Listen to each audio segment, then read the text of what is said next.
Hi, I'm Jerry Flynn, host of the BSD Q&A sessions. The Q&A sessions provide a marvellous opportunity for all our students, especially the students who have a passionate interest in the performing arts and are curious about a career within the industry. We get to meet acclaimed professionals, award-winning professionals in their field, be they actors, designers, writers, directors and stage managers. So join us for the BSD Q&A sessions.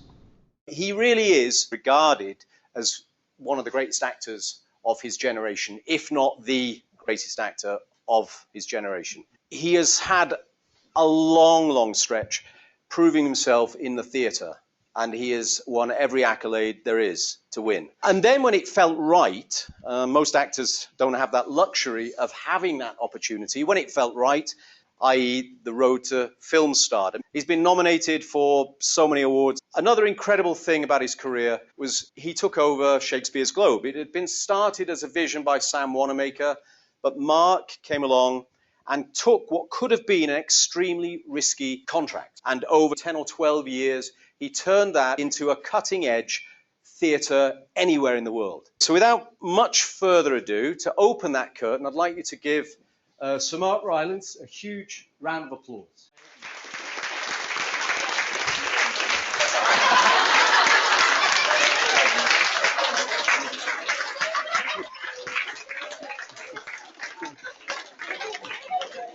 Hello. In typical fashion. What's the dog's name, Mark? Apache. Patchy. I saw you being interviewed with Patchy stealing the show in New York, I think, last year. Yeah. Jack Russell. Well, Lily, who you met earlier, has got an eye for a dog, and she's after a Jack Russell. I'd love one, but there we go. All right. Well, we've got so many questions. Hopefully, inshallah, we'll get through them all here today with you. But straight away, I've got one. When I started to ask people, can they send in questions, I said, can we avoid questions like, what's your favorite color and things like that? But suddenly, having looked at all these rather meaty questions we've got for you, actually a few questions like, what's your favorite color might not be a bad thing to start with. So I'm going to bring it up to the present. And I did have a question. A colleague asked, what went through your head when the sword went over it? And did Her Majesty invite you for a cup of tea? Oh, when I was made a knight recently. Yes. Is that what you're referring to? Yes. No, Her Majesty wasn't able to be there, so it was her grandson, Prince William, who put the sword over my head. Yeah, it's a surprising thing to have happen to you. What went through my head?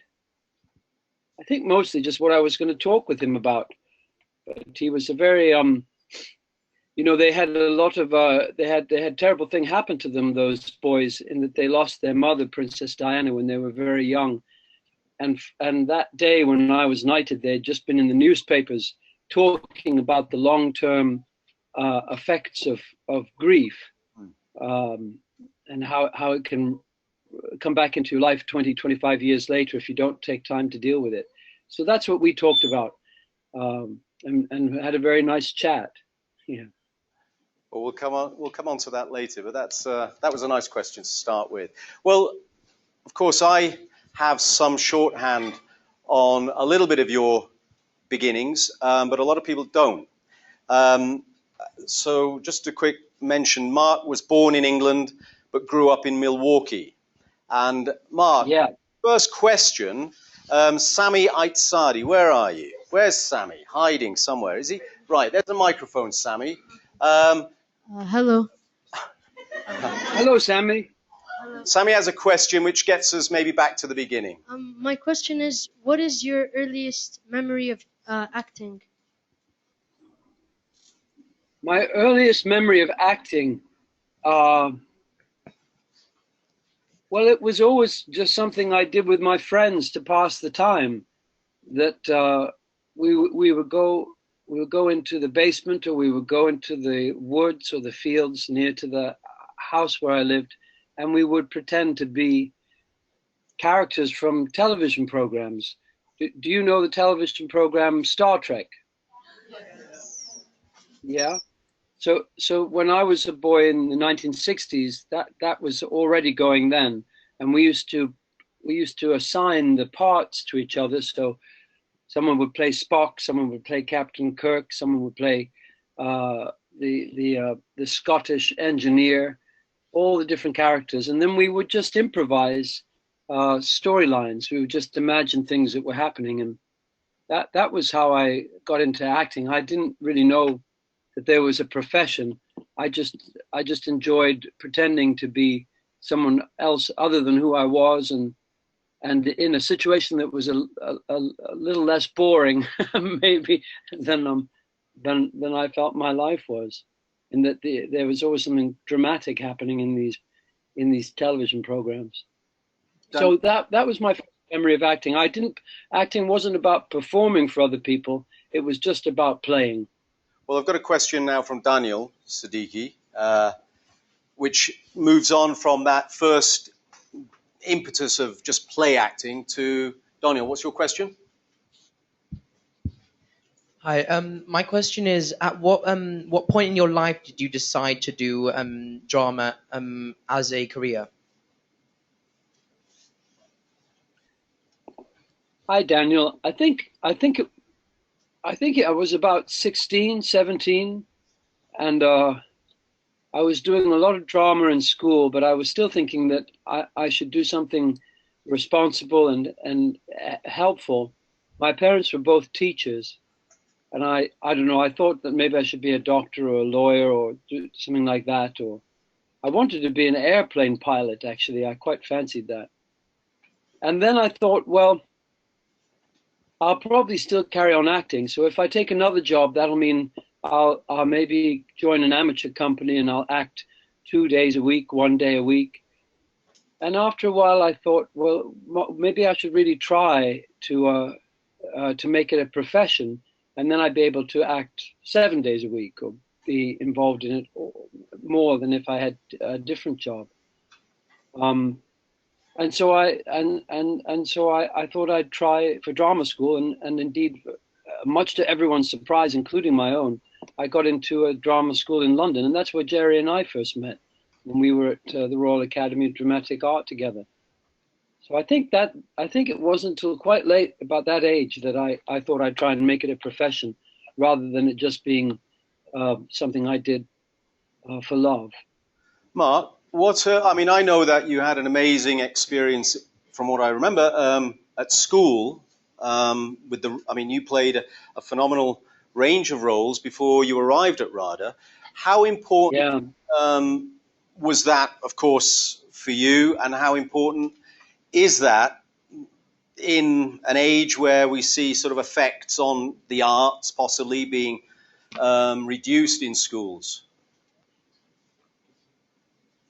Well, I think all of you young people there will know that there are some things that make you happy, and some things that are that just don't feel like they're your thing so much. Some people are born with a love of playing the piano and have so much love for it they can do all the practice necessary to be a good pianist or a good musician. Other people love counting and mathematics, and some people love science. And young people all are drawn to different areas. And I think the earlier that you can follow something you love and enjoy something you love, the more you'll learn about it. But when you're younger, your powers of memory and your energy is so much greater than when you get older. So it's so I think it's important that schools respond to the needs and desires of young people. And I know that it's good to set a challenge for young people, and sometimes it's good to try and deal with something that you're not familiar with, or you're not that doesn't come so easily to you. But certainly in this country, in England, there's always been a great talent for acting and for singing and storytelling, and it seems very short-sighted in England to be cutting the arts out of school, which I think is what's happening, unfortunately. Well, if But then other people like you yourself, Jerry, I remember you came to acting only a few months before you got into RADA, because you had to have a very natural talent. So you just that wasn't a drawback for you. You can discover something at any point in your life. It's you won't have missed out if you didn't discover it when you were young. another question, taking it further. Mariam Al-Jara, if you could stand up, Mariam. She's got an important question. Why is live theatre important? Can you say that once more? Why is live theatre important? Why is live theatre important? Well, I don't know if it's important. Why it's enjoyable and why I think it's good, as well as film and television and other things, is that the performer is in the same room with the audience, and there's a certain level of communication that only takes place when you're in the same room with someone. In England, we call it the collective consciousness, or the collective unconscious. It was called by a doctor called Dr. Jung. And I think there are levels of communication that go on when people are in the same room that are quite different than when it's a film or even a projection via machines, in that you're only hearing an electrical version of my voice, an electrical version of my face and my physical being. But if I was in the room with you, first of all, I would be adjusting the way I'm speaking and behaving much more, because though I can see little pictures of you, I'm trying to look at this camera here rather than all of you, and so I'm not absolutely sure how my words are coming across. But when I'm acting in the theater, in the live theater, I get lots of ideas during the play that come to me, and I feel they come more on when we're playing well and the whole audience is very involved in the play, then I have a feeling almost like I'm reading the mind of the audience, and they're perhaps reading my mind as well, that there's an unspoken communication that goes on in live theater. And if the actors have a little bit of room to adjust to they're getting from the audience, then it can be very it can be more exciting. I think much more exciting. Okay, I've got a question from Maya Arifen. If Maya, you'd like to stand up and ask your question. What would you say to parents who are against children choosing drama, especially parents reluctant to let their girls do it? Well, I would ask them why, what they're frightened of, what they fear would be the damage of it. I understand there are some religious faiths that feel it is inappropriate. That was the case in Shakespeare's day in England, actually, too. And so there were no women actors in Shakespeare's day. There were no actresses. I don't feel that there's something to be frightened of or to be worried about in theatre. Obviously, I don't feel that way for men or women, for boys or girls. But I know some people hold different beliefs, and one has to find out what those beliefs are about, I suppose, and try and understand them, and then make up your mind yourself. But I suppose when you're a young person, up until the age of 18 or whenever the law decides that you are an adult and can make your own decisions, you need to be respectful and try and understand your parents' point of view. Yes, it would have been. I don't know what I would have done if my parents had said I couldn't be in the theatre, and that it was obviously just an important natural part of me, that in a way I came into this world with an ability or a love of acting and telling stories, much as someone else like, I don't know, Lionel Messi, the great football player in Barcelona, came into this world wanting to kick a football around. Whether he had got on a team or not, he probably would have been kicking a football around. So to try and stop him doing that would have been a fruitless effort. That'd be my answer. Let me jump in and interrupt you there. Emily, I've got a question now. We're going to shift on to the more recent past. Do we have Naya here? Naya, would you like to ask a question? Your wonderful question. Here we go. In the film The BFG, your character had a lot of different emotions. Like, what type of actions helped you show these emotions? Well, these are very good questions you're asking. What type of actions helped me show those emotions? I don't know what type of actions helped me show those emotions.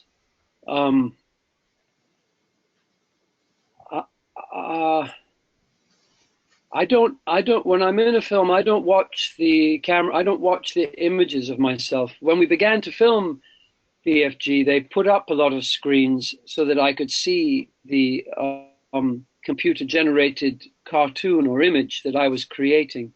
But I asked them to turn those away, as I didn't want to. That would be like living in a room full of mirrors. Can you imagine how difficult it'd be if this classroom where you are had mirrors everywhere? It would be very distracting and make you very self-conscious of all the little things you don't like and you like about yourself. So I don't really watch films that I'm in very much. There was a very great actor called Robert Mitchum, who Jerry and I used to go and see a lot when we were at RADA. But Robert Mitchum said that when he had never seen any of his films. They asked him why, and he said, they don't pay me to watch the films. But even if they paid, even if they paid me, I wouldn't go and see my own films. Just because you know, I'm like anyone else. I have certain opinions about my face and voice that are different. So I don't know what actions. Because of the delay. Do you watch the rushes if you're on the set, or do you watch playback? No, I don't. No, I don't. Now that now that they can attach a digital video camera to the actual film camera, if they're using film, that the people are watching the scenes back all the time. As soon as you film a scene, they watch it back. Whereas in the old days, only the cameraman.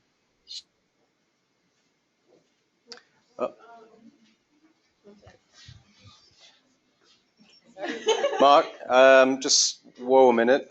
We've lost the sound. Maybe have you touched a mute, or have we touched mute? We can see you. We've got no lip readers though. This is exactly where you could click the subtitles on the screen and it would all work perfectly well. But we don't have that. It still looks like. It's still. Now is it better? Yeah, that's it. There you go. Sorry about that. No, I was saying that some actors do watch film. When I made a film with Sean Penn, he would stop after every take and go to another room where he would watch the take, and we would all wait on the set, and then he would come back and do another take, adjusting the things that he wanted to adjust. Wow. But I tend to just work from my internal feelings, and the emotions arrive from me trying to achieve what I'm trying to achieve. So, for instance, in the BFG, there's a scene towards the end where the BFG was encouraging Sophie that she shouldn't stay in giant country. She needed to grow up and have her own life and go back to human country. And of course, that was hard for the BFG because he loved her company and liked having her in giant country very much. But he knew that it wasn't right for her, that she had to grow up and become an adult and live her own life. And so that was that I knew that I needed to convince her to do that. And yet inside me, I didn't want to do that. I wanted her to stay with me forever. So all I do is concentrate on those two things, and then it tends to make me cry or make me feel things. And then my body does what comes naturally if I'm truly feeling those things, because I'm truly trying to achieve the thing I'm trying to achieve. I hope you can understand that. Does that make sense to you all? Yes. We had a few other questions. Did you want to ask, girls? Yeah. There's Lily's got a question about. Go on. In the BFG, how did you grow so tall?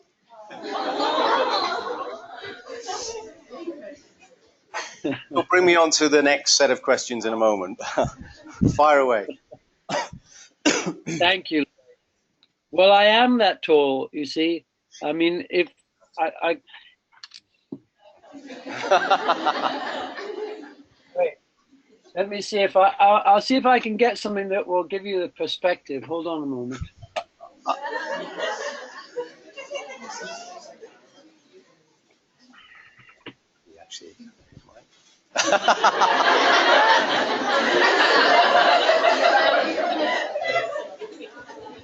Wow. Yeah, you see, I'm a very big fella, Lily. That's why I got the part. Well, we don't need that anymore, do we? No, what they do, Lily, is they took this is hard to explain. They took a picture of me, which is a three-dimensional picture. So they take a picture from above, below, every side of me, and then that picture is recorded inside a computer. So every time I raise my finger or do that, the computer also will do exactly what I'm doing. And then once they've got me inside the computer, then they can stretch me, they can pull me in different ways. They gave me a bigger nose, they gave me very big ears, didn't they, like that?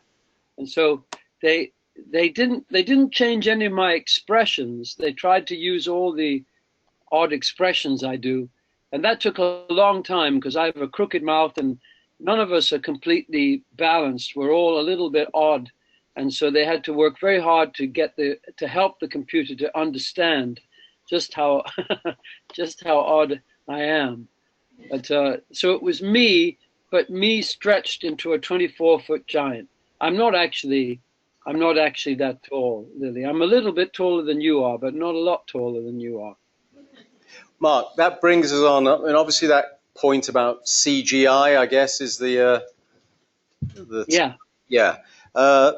Rajiv has got a question for you, which I think is worth hearing, and maybe your thoughts on that. Do you want to stand up? So CGI is clearly playing a huge part in film today, like in the BFG and Lord of the Rings, for example. But do you think CGI or holograms would be used in like theatre productions? In the future? Yeah, in the future. Yeah, I think that's a good question. I remember them being used when we were in London together, Jerry, when I think Laurence Olivier was the first actor that they made a hologram. He appeared in the show after he was dead or after he was too old to act anymore, and it was just a hologram. People do use video, and they do use electrical things like that. I'm never all that. I don't particularly enjoy it so much. I feel like I could watch that at home on my computer or on the television. Why do I need to go out to a theater to see an electrical image?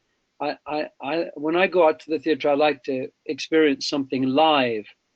But I'm sure it will be used in the theater. And pretty soon, for instance, if we were doing a chat together like this,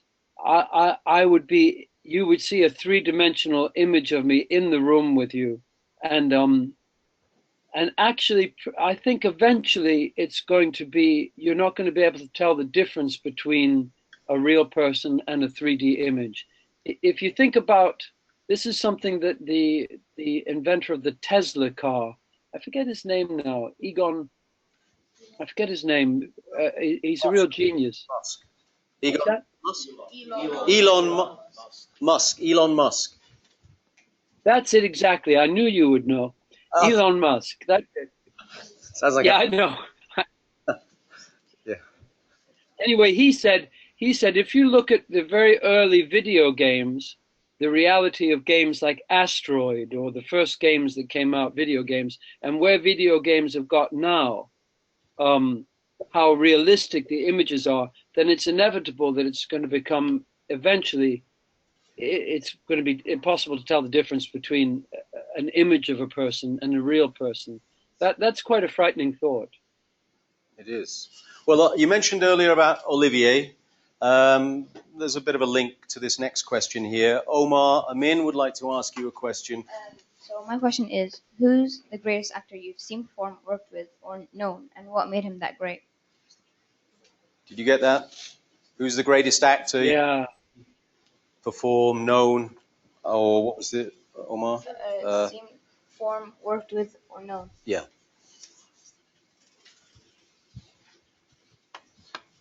I don't know. I work with very many great actors and actresses.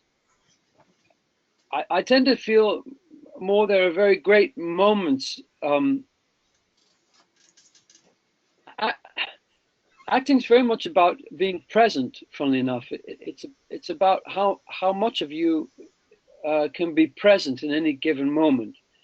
In that we each have a physical existence, we have a mental existence. I think we all spirit that's present at certain times. Well, they're present all the time in our own lives when we're alive, when we're just being ourselves. Even then, though, you probably would agree with me that there are some moments in your life where you feel more present than other times. Maybe there are moments of great tragedy or great joy. Moments of very where something very dramatic happens. And likewise in the film and in theater, when I'm acting, sometimes the other actors and myself included, we're distracted. We're thinking about mundane things. Maybe we have a bill to pay, or there's been a flood at home in the kitchen, and people are not completely present, not completely focused. But great. I've seen great acting from many actors. I suppose the great actors are those who can be present more of the time than not. But it's really about being present, and also, I guess the whole idea of great actors for me is a little difficult because it suggests that great acting is self-generated, or it just depends on one person. But really, great acting only takes place in the space between two people, or between the actor and the audience, or between a group of actors. Sometimes the greatest acting goes on when there's 6 or 7 or 8 actors on stage together. And in a way, it's very important that one of those actors isn't trying to be the greatest actor and be better than the others, but that they're all connecting and believing in the imagined reality of the play, and they're all playing it together. So when you ask me about great actors, it would be more that I've seen moments of great and periods of great acting than there being particular great actors. So there are many great actors and actresses today. So I think acting takes place between people rather than in just one person. Sorry. I hope that's a bit of a complicated answer. Not easy to answer. A question now. A question now. Hello, Mr. Rylance. Hello, Mr. Rylance. Talking to us, it's an honor. My question is, how does that change the theater performance of the movie that you're in?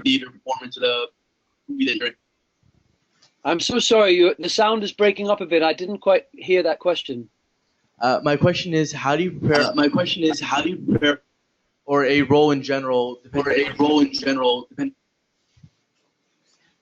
I don't know why it's breaking up. I'm hearing you say, how do you prepare? And then I don't, and for a role in general, that's all I'm hearing. That is the question. How do you prepare for the role that you're doing, and how does that a movie role or a serious movie role? My question is, how do you prepare for these types of different roles that you play? Oh, I see. How do I prepare for roles I'm playing? That's the question. Well,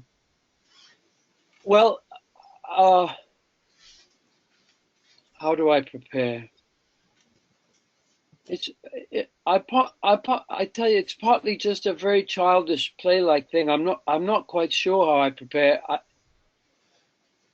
I do there are some exercises that I've been taught that I do that are quite good, in that I will look at the script, and I will write down everything that my character says about themselves. So they might say, "I'm hungry," or I have a father who's an engineer," or they might say a number of things about themselves, and I'll write all of those in one list, so I can look just at what they say about themselves. Now, people are not always honest about themselves, so that's not necessarily the truth.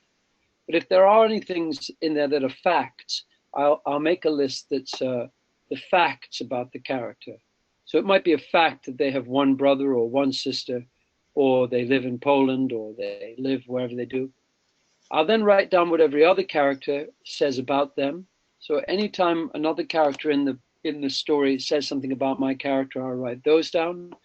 And then I'll also write down what my character says about other people. And from those lists, you get an impression of what type of person they are. So in the case of Hamlet, Lily, you were speaking Hamlet to me before the class began. So Hamlet says a lot of things about himself, but he doesn't say much about to other people. He says most of that privately with the audience. So I realized when I did the list, this was someone who, though he talks a lot, people are always asking, what's up with Hamlet? What's Hamlet thinking? That he doesn't share what he's thinking very much with other people. Now, while I'm doing these lists, I will be reminded of friends of mine, of people I've met, people I know, and I'll start to get a list of people who are like this character. And then I'll choose different things from those people and imitate them to some degree, or imagine myself in those people's skins. So for BFG, for instance, there were 2 or 3 or 4 people who were very much like the character I imagined BFG was. And sometimes I'll have a little tape recording on a little tape recorder of the voices of these people, and I'll listen to the voice before I begin to act on a day, to remind me of the people, to remind me of the way people speak. So some actors like to get the walk of a character. Other people, it's very important to get the clothing of a character. For me, it's helpful to listen to the voice of a character. Speaking and has always been difficult for me since I was a little kid. So I focus very much on the sound of people when I'm acting. So it's a lot of imagination, but it's a lot of actually just really looking carefully at the given story that one's going to have to act. Do you think, Mark, that, as I know, that you didn't start to speak until you were, 4, I think, you remember you saying? 4 or 5.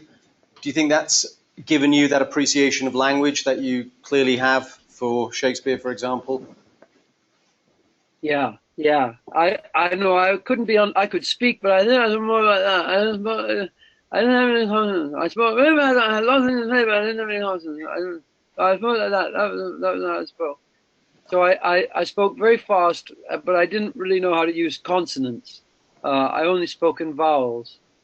Only my brother could understand me. So yes, I think that acting really helped me get past that, in that I could imagine myself as someone who could speak, and then by pretending to be someone who could speak, I eventually learned how to be someone who could speak. We've got another question for you, Amelia Watson, if you'd like to answer. Do you prefer stage or film, and why? Well, I mean, lucky me, I can be involved in both. But I do have to say I prefer the stage. Making films is actually, it's a lot of work, and there's a lot of waiting around.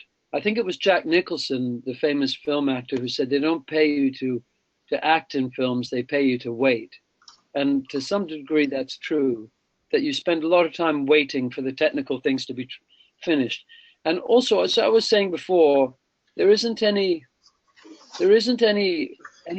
who's an audience when you're acting in film. And not that I need to be praised by an audience, but an audience always comes with a desire to know what's going to happen next. An audience always brings in an innocent ear and an innocent eye. They think, tell me a story, and they want to know what's going to happen next. And so not having an audience there is like going for a swim and there being no water in the swimming pool, or going out to fly a kite and there's no wind. Or digging a hole in the earth and there isn't any earth to dig a hole, or something like that. So it's you have to generate it yourself on a film set. But in the theater, there's all this energy that comes into the theater. Even if there's only one or two people in the auditorium, they still have come and made an effort to hear the story. And so that you can really work with that and play with that as an actor.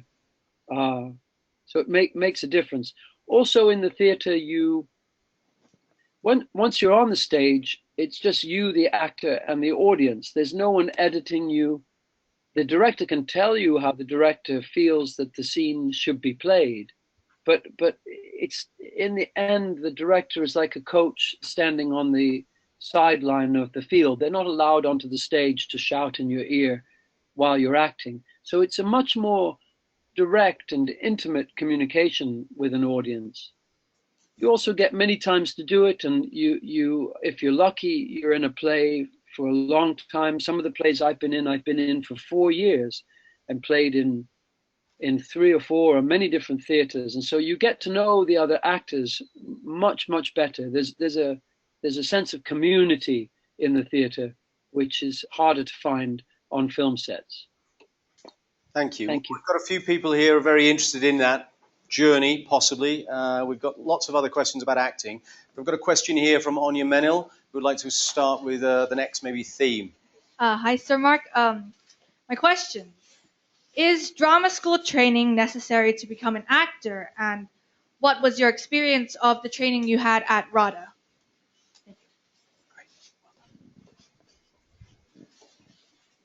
I don't think drama school training is necessary to become an actor.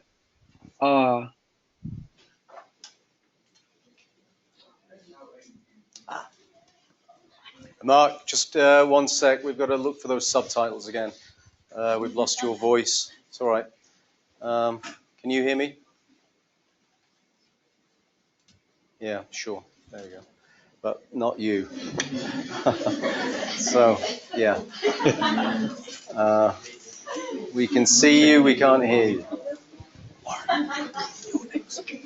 Do you remember your question? Can you hear me now? Can you hear me now? Yeah. I'm looking at the computer. Can you hear me now? Yes, we can. Yeah. So I was saying that I don't think drama school is necessary, but very enjoyable, and it's a great thing to train. It's a very, unfortunately nowadays, it's one of the rare occasions where you will work with the same group of actors over a long period of time, doing a number of different plays. And as Jerry can tell you, that can be quite difficult. You can develop friendships with some of the actors, and other actors you might have a fight with, or feel that they've been very hurtful to you. And then the next show, you're going to have to pretend to be their lover or be their great friend. So it's good for you. It's quite hard. You have to. One of the big bits about acting is you have to learn to get on with other people, to be friends and work together with other people at very short notice. Sometimes you might meet someone just that morning, and then later in the day you're going to have to be pretending to be very old friends, or lovers indeed, or all kinds of intimate things. So drama school is a very good training for that. I'm not sure that anyone can teach anyone else to act. I think they can, but you can be taught to act better. You can learn. My memory of drama school also is that you learn so much from watching and listening to the other actors, learning what they need to learn. It's unfortunately in the profession, in many jobs that you might get, everyone's so busy trying to make sure that the play or the film works. There isn't much time for dealing with subtler problems of acting. So in that way, a drama school is very good. You'll have a lot of people telling you that you're tense in your left ear when you say the word banana. Could you please relax your left ear when you say the word banana? And that will that will take a few months of work. Well, I've got one other question on this theme. Warren, if you would like to put your question. Nice to meet you, Mr. Rylance. Rylance, sorry. My question is, what would you tell someone who is just starting out acting, and what do you wish someone had told you when you started acting? Oh, that's another good question. Well, I think the first thing that comes to my mind to anyone younger training for anything is that you've got time. I feel like there was a lot of pressure when I was young. Maybe it's a pressure on young men more than women, that you had to get successful very quickly, very early. That you didn't have time. And actually, I mean, unless you're unlucky and you don't have a long life, but most of us are going to live for quite a long time. You have time to learn and to develop things. You don't have to rush. You can take your time. I think the other thing is that for a long time I worked with a very critical mind. I was very critical of myself, and I felt that I had to, in some ways, if I wasn't enjoying it, I was getting more out of it. There was a saying in English, no pain, no gain. No pain, no gain. It was a little rhyming saying that came out of people doing physical fitness, weight training, and athletes. No pain, no gain. I'm not sure that's true at all. And it wasn't until my mid-30s, that I started to find that I could find better. I could do better. I could find more things if I worked with a more joyful attitude. So rather than always punishing myself for not doing better. So I would try and tell myself that. Try and enjoy yourself more. Try and connect with other people in a happier way, and not in this. There's a kind of heroism about doing things yourself and climbing the highest mountain or giving yourself challenges. And that can be fun, but it has to be kept in balance. So now at this age, I'm 57 now, I have to deal with a little bit of a mind that's a little too critical. And I have to get my mind to relax now and not be quite so self-critical, self-demanding. I think I think a joyful way is a very good way to go. You had To Be or Not to Be earlier, which is a link into our next question. Melina Pullin has a question for you. Hello, Sir Mark. So I wanted to ask, you've played many major Shakespearean roles, but it might be a surprise for people to know that some of those parts were leading female characters as well. So, what was your favorite female role, and was your approach different to playing a male character? And why do you think Shakespeare could create such great female characters? 3 questions. Yes. Well, I've had a lot of fun playing a woman in a play called Twelfth Night, the Countess Olivia.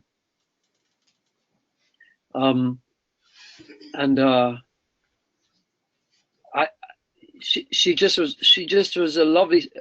I mean, we each are composed, aren't we, of our father and our mother. We have both our father and our mother within us. So when you play a woman, or if you're a girl, if you play a man, then you find that your father or your mother comes out a bit more of you than when you're just being yourself. So my mother came through me very strongly when I played Countess Olivia, and it was a very enjoyable thing to do. I also played Cleopatra, the Queen of Egypt. I don't know what to say about them really. Well, I'm sure, I imagine that Shakespeare would, if Shakespeare was around now, he would very much enjoy the very great actresses that are able to play his women's parts. He might sometimes enjoy seeing men playing women or women playing men. That's such a large part of his plays. And there's something very theatrically creative for an audience when the person playing the part is not like the part that they're playing. So when a man plays a woman, even when they're very good, it still requires the audience to be creative, to be imaginative, to lend their imagination to the actor. And that makes the experience for the audience a little less passive. It makes it, they're like a fellow cook in the kitchen making the dinner. They're not just eating the dinner, they're also cooking the dinner with their imagination, if you understand what I mean. Why are Shakespeare's women written so well? That's a very, very good question. I think they are, from my knowledge of the other plays written at that time, the women really stand out as being written with a great understanding of how women think and how women behave. And so actresses in our modern day very much like playing these parts. To some degree, there aren't such great parts in modern plays as there are in Shakespeare for women. If you think of Cleopatra, or you think of Rosalind, or lots of marvelous, marvelous parts. I don't know, it's a mystery to me. There's a woman in Shakespeare's day called the Countess of Pembroke. Her name is Mary Sidney, and I think she's a very interesting woman to read about. The first folio of Shakespeare's plays, when all his plays are collected together in 1623, that book is dedicated to her sons, the honorable brethren, the Count of Pembroke, I think they're called. And I have a feeling that she was involved in the editing of the plays and the putting of the plays together into that folio. She indeed was called the Swan of Avon, which is a term that's used sometimes for the author of the Shakespeare plays, and she lived in a house that was on a river Avon, a different river Avon. So I sometimes think that she was someone who had a look at the text, had a look at the plays, and said, "Oh, I don't believe this," or "You should put that in," or "You should. This woman wouldn't behave that way." I think there was a woman somewhere involved. But it may be possible that Shakespeare was just a very imaginative and a good observer of people, men and women. Well, Mark, I tend to lean towards the idea that it's a group of people rather than just one person. Yeah, go ahead, Jerry. Sorry, I beg your pardon for interrupting, but then that brings us on to another question, which just a little bit about the authorship discussion. I've got one of my students, A-level drama students, Yasmin. Would you like to put your question? Hi. Hi. Why are you so sure that the man from Stratford didn't write the plays, sonnets, and what real evidence is there to support the doubter's claim? Well, thank you for that question. It's a very big question, and too long. It would take too long to go through it now in the time we have. What I can recommend, if you can get a copy of this book, it's a very the book that will answer your question is a book by a woman called Diana Price. Diana Price, and it's called Shakespeare's Unorthodox Biography. Shakespeare's Unorthodox Biography. And basically what Diana does in the book is she gathers together all the evidence about the man from Stratford-upon-Avon, William Shakespeare, to whom the plays were attributed. And when you look at all that evidence, a lot of which is ignored by people who write about the man from Stratford. When you look at all that evidence, I think you'll see why there's a question about his ability to write a play, any play, but particularly these Shakespeare plays. No, I don't. I mean, I think that the plays are attributed to the man from Stratford, and therefore that's a very important role. But for me, I don't find the evidence convincing that he was able to write plays himself. What's the simplest answer to your question is,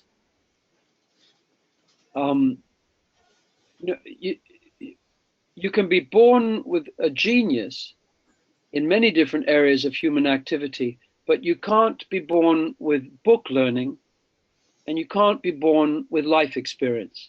You can't be born with having visited New York City, can you? You have to visit New York City in your life. And you can't be born having read, I don't know, Moby Dick.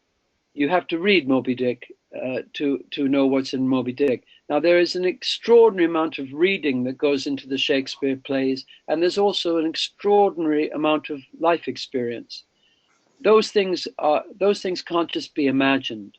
So whoever wrote the plays, or if it was a group of people, you want to look for people who have access to books and have access to the kind of life experience that is shown in the plays. That's my feeling about it. Mark, and on the subject, unfortunately there is. Go ahead. Sorry, beg your pardon. On the subject then of Shakespeare, just to close on Shakespeare, one question from one of our teacher colleagues, Julia Sheridan, would like to put something to you. Hi, Mark. I have the responsibility for teaching English to these lovely people that you see in front of you. You have said in the past that teaching young people to read Shakespeare brings out demons. I tend to agree. Do you have any advice how a teacher like myself or my colleagues might be able to make the teaching of Shakespeare a more enjoyable experience for them? Well, I think as little Lily did at the beginning of before you all came in, she's learnt to be or not to be, and I think learning a bit of Shakespeare or playing the scenes with each other, putting it into your own words and then putting it back into the Shakespeare. I think that's a very enjoyable way. I certainly enjoy Shakespeare because I came to it first of all as an actor, playing it with other actors in school. I think I think it was written to be played, to be heard, to be experienced. I think it's harder to understand if you're just looking at it with your mind and not having some experience of what the emotional content of it is. The demons that I mentioned are the fact that Shakespeare is now, in England at least, often used to test young people's intelligence. And I think, therefore, it gets associated with tests and exams. And for many young people, that can be a frightening thing. Maybe their parents have expectations of them or they have expectations. But I think Shakespeare was always written to be more playful and to be experienced in the heart and in the body as well as in the mind. So I think it's to find ways as a teacher to help young people to experience Shakespeare as a as a playwright rather than as a literary artist. That would be my encouragement. Yeah. The doing. Yeah. It's a very difficult job teaching. I have a lot of respect for it. I think it's really just the use of great artists like Shakespeare for exam questions that I would query. Okay, Wolf Hall.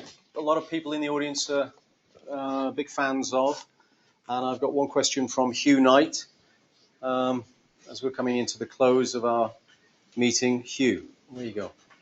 My question is, what appealed to you about the character of Thomas Cromwell, who isn't an appealing character at all, and did you base your performance on anything in particular? Anyone or anything? Yeah. Well, thank you for your comments. Shortly there will be a guard arriving who will take you to have your head cut off. But while you're still here, I'll answer the question. What appealed to me about him? I like characters who have a certain mystery, and when you read the book, someone might ask Thomas Cromwell, "Would you like a piece of cheese?" And maybe 6 pages later in the book, he will say, "No, thank you, not right now." But in those 6 pages, you will have all these thoughts about where cheese comes from, why people eat cheese, why this person is offering me cheese. Does the cheese have poison in it? Maybe I could put poison in cheese or do something like this.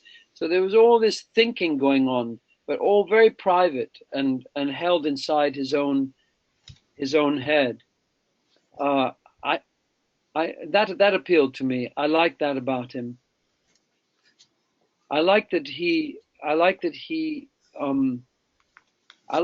had run away when he was 14 years old and he'd learnt what he'd learnt on the street.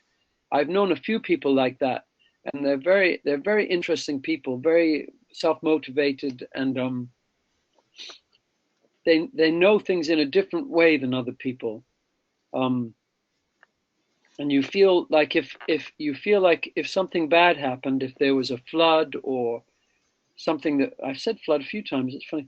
If something bad happened, these would be good people to be around. They would be able to figure a way out of this. They're survivors.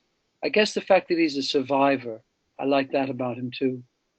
Hilary Mantel is writing the last part of that series, which will take Thomas Cromwell up to his death. And we're hoping to film that in 2019. So I've still got a bit more of Thomas Cromwell to do up until the point where I lose my head. Okay. Mark, another question as we're coming to the close. Nicholas, what would be yours? Hi, here's a question not as serious as all the other ones. Where do you keep your Oscar?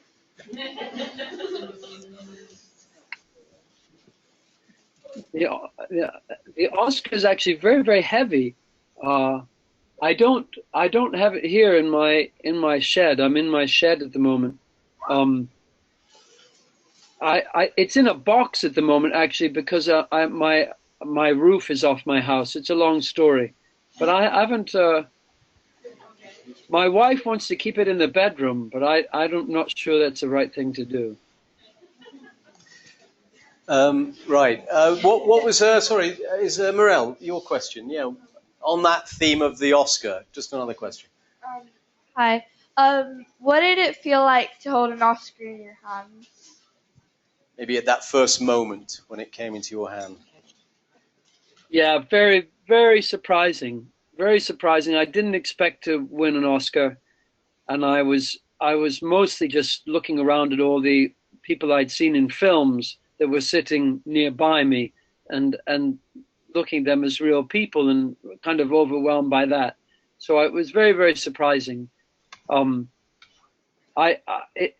It's a ceremony that my father and mother were very much into films, so it's a ceremony I remember watching from a very, very early age, and a lot of those actors that have won Oscars in the past I suppose, have been people I've admired or looked up to, and so it was very surprising to find myself in that position. In a way, I think in some ways, I think the Oscar probably means more to more people than being made a knight. It really it didn't change me so much, but it changed. It was surprising how much it changed other people's behavior towards me. For example, a photograph of me now, I'm told you can sell for 60 quid on the internet. Wow. So I've many more people standing outside theaters. Cameras are going to be wanting to take photos. There's lots of cameras about to come out and take photos. Another question as we're winding up about forthcoming film and possibly the next Spielberg film, but a film that I'm keen to see, Taff Flanders. Hi. My question was about your upcoming role in Dunkirk, and I was wondering what appealed to you or what made you want to play the role that you have in the movie. That's a good question too. I'm quite active with a number of people who are trying to work for a more peaceful world. And so it was curious for me to be offered a part in a war film, but the part I play is one of these civilians who in the 1940s, when this event happened, and there were 400,000 soldiers trapped on the beach in France. A number of civilians who owned boats, very small boats, took these boats across the English Channel to help ferry the soldiers from the beach to the big boats, because the water was so shallow for about a mile off of the beach of Dunkirk that the men couldn't get to the big boats to get home to safety. So a number of civilians went and took part. And I like that aspect of the involvement of civilians in a war situation. Too often civilians are today just being slaughtered in war situations, but this was a case where the civilians were very, very brave and helped to rescue about 380,000 of those 400,000 soldiers, where Churchill only thought we would get maybe 40,000 back. So it's a very famous retreat, and I think it's going to be a good film. Yeah, I'm looking forward to it. I think everybody is. I'm getting scowls from two little people in the front row. If I don't let one of them ask you a question, which is a bit of a reverse of where we're going, but here's the question. How do you make your voice so old? I think she meant as the BFG.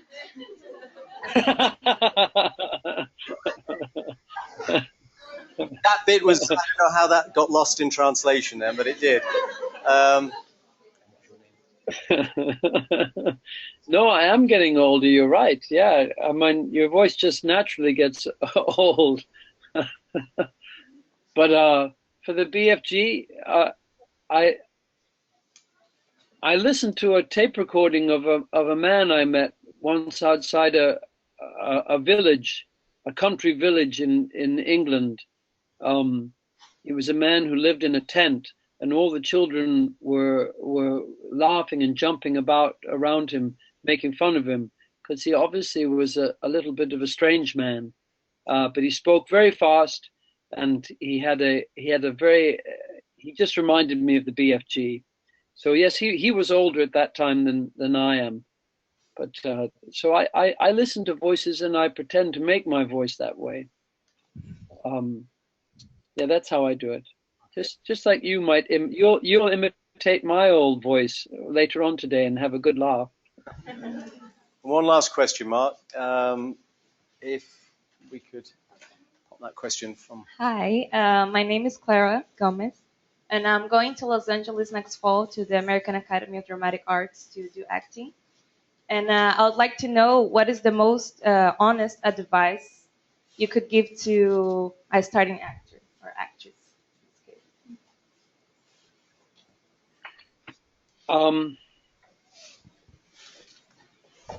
You know, the hardest advice is very simple advice. As Jerry told you at the beginning of the session, I ran a theatre for 10 years called the Globe Theatre, Shakespeare's Globe Theatre. And many times I had to go and talk to actors after a performance they'd given and praise them or criticize them or give some notes. And I heard other directors give notes to them. When I'd been there for 10 years, I realized that all those notes could be distilled down into 3 words, just 3 words. That usually when the actors weren't performing at their best, they didn't believe in these 3 words, and the 3 words were, "You are enough," or "I am enough." Which is a strange thing to say, because as actors, there's a certain part of us that the part of us that feels we're not enough is partly what's making us pretend to be other people. But when you eventually come to it, your own humanity, your own emotions, your own face, your own thinking, all those things are unique. No one else is like you. And if you pretend to be like other people, you can make yourself less human. You have to pretend to be other people in a way that pulls out your own humanity, because your own humanity is the thing that is really unusual. If you think of the film actors or actresses that you admire, they probably have something that's unique to them, that they're able to share. So it's really to find a way that your own qualities as a human being can come through, and be present. That sounds very simple. It actually takes a bit of practice in a funny way, though it'll happen. Do you ever play pool or play billiards? You know the game I mean, where you have a stick and pool balls? Of course you do. You know, sometimes you can go onto a pool table and you can suddenly just hit every ball into the pocket. It's almost impossible to miss. And then other times, no matter how hard you try, the balls won't go in the pocket. It's a mystery to me. And acting's a little bit like that too. Sometimes it'll just happen. Sometimes it's much more difficult. But it definitely gets better with practice and with playing, as long as you retain your love for it. So I try and remember that you are enough, and also try and just act and get involved at whatever level you can. It doesn't, this is also a mystery. It doesn't get any more enjoyable if you're acting in a big film or on a big stage with great actors than if you're acting in an amateur production with a group of friends. There is actually, in the end, no difference to the experience. There's more money, there's more people around, there's other side benefits. But in terms of acting, you can have just as much fun acting with your friends as if you were acting with Sean Penn in some Hollywood film. In fact, probably more fun acting with your friends. Okay. That's not anything to say about Sean Penn, I'm sure. All right, Mark, just before we finish, I'm going to be lynched, I know. There are probably 1,000 other questions, certainly about 100 I can see on my clipboard that I've not been able to get to, and I really am apologetic to everybody who's put in a question here.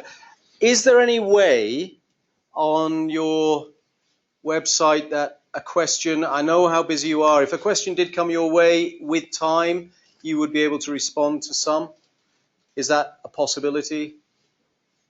No? I'm so sorry, Jerry. It's just difficult. I get so many questions. It's hard for me to get back to them all. So I prefer a chat like this rather than promising that I would be able to answer questions on the website. Just before we go, I've got 2 requests. Eddie Liptrot, our superintendent-to-be and head of our school, just wants to say a few words. And then I'm just going to close the curtain again, if you don't mind. And the little people here, I would just like to if you could give them a few minutes, because I think their brains have been worked, pretty hard with a lot of things we've talked about. And they've got a few very clear questions. I'm sure you'll know what you're going to be hit with. So they'll stay behind when everyone else leaves. But just before we finish, Eddie, if you've got a few things to say. Hi, Smart. First of all, thanks very much for taking the time to speak to us. It's a real pleasure, and we're having a great time here, so thank you. I've got 3 questions, and brevity would probably serve the good people here who they don't want to hear questions from me, but we're really interested. There's a few of us in the back row here who are Wolf Hall fans, and we became Wolf Hall fans because of your interpretation of it, and we'd previously tried to read the book and found it near to be impenetrable. So how did you find the book? Well, I agree. It took about 100 pages where it was difficult with the book because of this use of he. She refers to Cromwell as he, and it's a little bit confusing sometimes. But after that, I got very much into it. But it was just a little bit hard at the beginning. Well, we're glad to hear that. We're heartened to hear that. The second question relates to Thomas Cromwell, and here amongst us, we have young leaders. These people within this room, they are going to be leaders in our society. Do you have any do's or don'ts from the perspective of Thomas Cromwell? Oh. I'm looking at my dog to see if my dog has any ideas. Boy.